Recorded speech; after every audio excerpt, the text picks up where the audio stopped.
Okay, you will now have to speak on this topic for 1 to 2 minutes. So this book, I received this book from my mother last year, and the name of this book is Raze Hayat, which means Seekers of Life. So this book covers a lot about life's lessons, different experiences and perspectives, uh, which can be found very common, and some are very exclusive. So I read this book majority while I'm traveling, and so sometimes in my free time, and before I go to bed sometimes. And so the thing exciting about this book is I personally experienced many life lessons in this book, which was totally a different thing for me that what I have read, and I'm actually experiencing that thing. And so one experience that is unforgettable, which this book taught me, that consistency is very important in our life.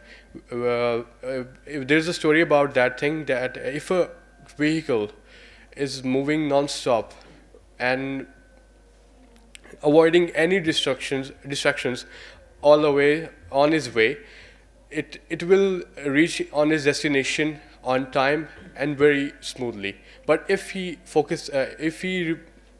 disrupt his focus, it will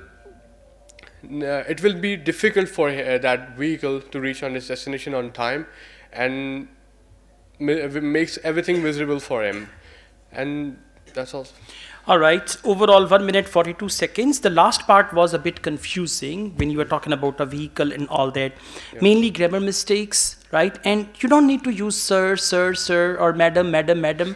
When you answer the question, just answer. You don't need to address the person. All right. Okay, just go on with your answer. Overall, your accent is good, but you need to work harder with your language skills, especially grammar. Okay. So looking at your overall speaking, I would give you 6 band. But if you improve your grammar, sentence structure, and even the content of your answer, you can take it to 7 band easily. Right? Thanks. Thank you.